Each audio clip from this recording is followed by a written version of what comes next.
We are back on Morning Line, shifting gears. As you know, this time of year, all kinds of great holiday stuff going on, Christmas shows and the like. Barry Amato's here with us. He's a talented guy. He's been around a long time, producer, entertainer, and you're doing stuff with Fiddle Farms. I'll let you explain where that is and what that's all about. We talk about this every year. We need a lot of Christmas dinner show, right? Sure, yes. You're welcome. Well, thanks. Appreciate you having me. It's good seeing you. It's good to see you, too. It's been a while. It has.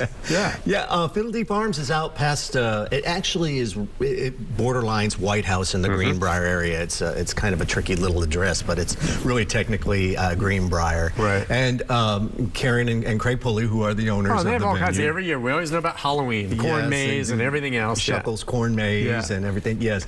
So a couple years ago, well, actually about a year and a half ago, they approached me and my wife Darianne about creating this brand new dinner show. Since Chapin's Dinner Barn had, is no longer in existence. Yeah. So they decided they wanted. We've got video we're putting up right now as you talk. Go ahead. Yes. So yeah, we've had this show now. This is our second season on it out there.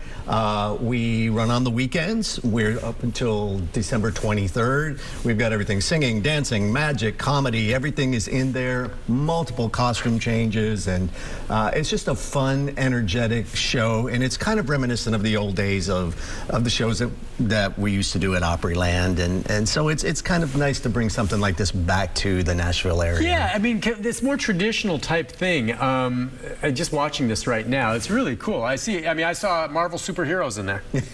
Right? And then you've got all kinds of costumes and like, what, you guys, first season won 3 awards I was reading here?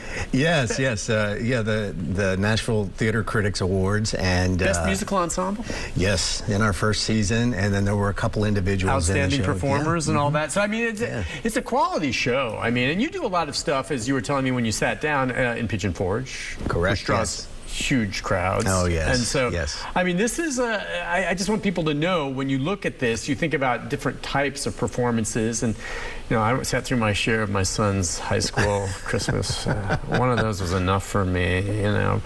But you know what I mean? I'm sorry. Sure. This is quality stuff. It's just good. Yeah, I mean, these are talented performers. Well, it's a 2-hour show. Yeah. We have a 15-minute intermission, of course, but it just flies by. Is there a theme to it? I mean, as you see it, as you said, it brings a lot to it. Is it mostly just the music and the singing, individual skits? How would you describe it? There's a lot of variety to it. Obviously, again, as I mentioned, a lot of singing, dancing, comedy. We have our resident magician, who's my brother, Bruce Amato, and he kind of bumpers things for us, so that way we have time to make these multiple costume changes. So it's a nice little element that we have in there too. So he comes out in between as the changes are happening. Yes. Right. So, and we have different segments of the show. We hit Hollywood Christmas films. We hit a big snow medley. We've got a big toy section. Yeah. So it's just a lot of variety. And I think someone said to me the other day, I don't believe you missed one Christmas song in the show. Oh, so all of them, you're going to recognize a bunch. Yeah, we do a lot of medleys and lots of, short snippets of songs and whatnot. So we actually hit the gamut. And then, of course, the finale, we hit more of the spiritual side of Christmas. Yeah. And we do all the fun and the, secular side in the front half. And then as we make our way toward the finale, we get more into the birth of Jesus and the spiritual side. I'm just curious, when they approached you a couple of years ago to do something like this, just you and your wife, and how do you go about, I'm just curious, crafting a performance like this? Where do you start, and how long did it take to come together? Well, you obviously have to storyboard it, so you just sit down and you just start. So you're brainstorming. Yeah, you just sit down and you start throwing out different ideas of what you might like, and then you scratch that off and you implement something different. So it's a process, but we've done shows for so long now, we are able to kind of draw off of our experience of things that we've done in the past and kind of reinvent them, so to speak. So yeah, that's awesome. It's just a process like anything that anybody gets used to after a while, and it just becomes second nature to us. Yeah, but I bet it's just fun. I mean, it's creative. You've got a good gig. Your career has been really neat. And I'm guessing a lot of the performers are folks that you know and have worked with before.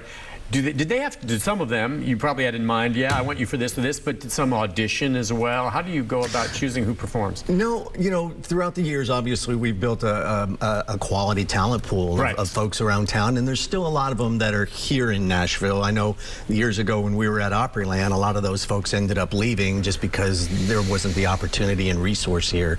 But a lot of folks are still here. We use a lot of folks from community theater, and we've just carved these nice relationships with all these people, and they're just part of our entertainment family now, and we so you do know so who to much. call. You know who to call. Yeah, no need to audition them. Yeah, and again, you're drawing from Music City, and so there's so much talent in this town, which is incredible. So show days and times are Fridays at 7:30. And then is it Saturday, you have a matinee at 1 and then a 7:30 show? Right, and this Thursday, as in tomorrow night, we have added an extra day just because of some groups that have booked in. So there's probably some tickets still left for tomorrow night's performance as well, if those want to come. And it's the dinner shows. Mm-hmm. Explain now, talk about that, because we didn't even mention that. We've got this up on the screen, how you go about getting tickets. Yeah. But it is a dinner show. It is. The doors do open at 5:30, and it is a buffet-style dinner, and it is amazing. Yeah. It really is. So you're going through, and then are you eating there, and are you taking the food to where you sit to watch the performance, or do you eat and then you go in and watch the show? No, you go through the line and you sit and eat where you actually watch the show. Which is what I like. Yeah. And that's awesome. And so, there's okay, go on. Yeah, and the really cool thing about it, too, though, is people get to socialize. The doors open at 5:30. The show doesn't start till 7:30. So we've got groups that are coming in with their Christmas parties and whatnot. So it gives them an opportunity to fellowship and just kind of visit with each other. Plenty of time. There's a gift shop there. So there's things that, there are other activities and everything that are going on, and people just have an opportunity to just kind of be with each other until the show starts at 7:30. Yeah, I was wondering, are there other things going on besides the meal and all this? You get to Fiddle Farms. Just on the grounds there as you walk in. I mean, don't they have animals, don't they? And things like that sometimes. And I don't know if they're out and about for this now. I know sometimes during the corn maze and all of that, there's much more. Yes. But you show up, it is colder, it's after dark at this point. You get there, you go in. Correct, You eat, and then you hang out and play. And you get the performance, you said it's 2 hours, so if it starts at 7:30, it's wrapping up around we're out of there by 9:30. 9:30 or so. Would you say the demographic for this type of performance would be just about everyone, but I'm guessing it's a family type thing as well, ideally. It is. Children, it's a very clean-cut, family-oriented show. We do have sections that cater to children, but it's not a children's show. But we've tried to reach the demographic of everybody, so there is something for everybody in there. And this is the second season, right? Correct. Will those who went last year notice anything different this year? Yeah, well, actually, half of our cast was different this year. Different cast, but do you change some of the content, or will you say, oh, this was great last year, we'll keep doing this, but I like this song, let's get this one in here. I mean, how do you do that? Yeah, we actually made some changes this year. The template was pretty much the same for this season. Now, next year, we'll probably... I don't know, just to keep freshening it up, or if there's new songs, or, I don't know, some other element you bring into play?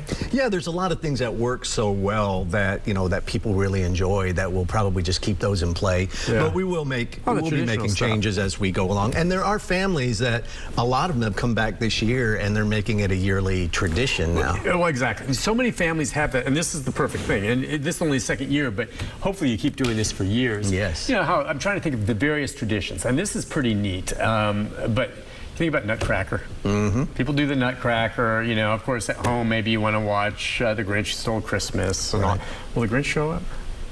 The Grinch is not in there. Okay, that's fair enough. We've seen plenty of the Grinches all around this place. But I mean, having it some type of tradition, as I'm looking at these costumes, by the way, curious about that. Yeah. Where do you get them all? What do you do? Do you guys make wife, them? Does she really make these costumes? She doesn't make them. She is so talented. Well, where do you guys go to get this stuff? Some of the outfits, and some are basic like that, but I mean, some of them are really slick. Yeah, she blows my mind. I mean, she costumes everything we do, and this particular show has, I believe, 143 different costumes. Wow, I mean, look at that. Those outfits are just great. Yeah. And the cast of how many? We have a cast of 9 total. 9 total. Yes. Yeah. It's pretty neat. All right, so up there, Friday, and again, you have something this Thursday, right? Thursday, yeah, it'll be the only Thursday this month. The only Thursday, and it's at what time? Same time. At 7:30. This Thursday, dinner theater, and then Friday 7:30. Saturdays, and this is through Christmas. This is through the 23rd. Yeah, Through the 23rd. It's our last performances on the 23rd this year. Last year we went to New Year's Eve, but this year we are stopping right before Christmas Eve. How many people can fit in the amphitheater? We can get roughly 230 people in the barn. And we were talking about they're sitting at tables where they're eating, so it's pretty big. I mean, because it's not like, you know, if it's a movie theater, you could wedge probably more people in, but they have to have room to put their food and tables. So. Yes, and it's beautiful the way they've decorated it. I mean, it's exquisite the way it just looks. It's a little winter wonderland when you walk in. If you don't walk out in the Christmas spirit, I don't know. I think you will. What will do it. Barry, awesome. Barry Thanks Amato. so much, Nick. It's really neat. I hope a lot of people turn out for that. Fiddle D Farms. Year-round, there's all kinds of cool stuff going on out there, but this is really, really neat. And if he's in charge of it, it's going to be top quality, really good stuff. Well, thank you, sir. Thanks for coming on. My best to your lovely wife. Thank you. And have fun. I know you always do. Yeah, come out and see us, too, if you can. And I know people will as well. Yeah. Thanks again, Barry. All right, thanks, Nick. All right, I'll be back with a programming note about tomorrow right after this.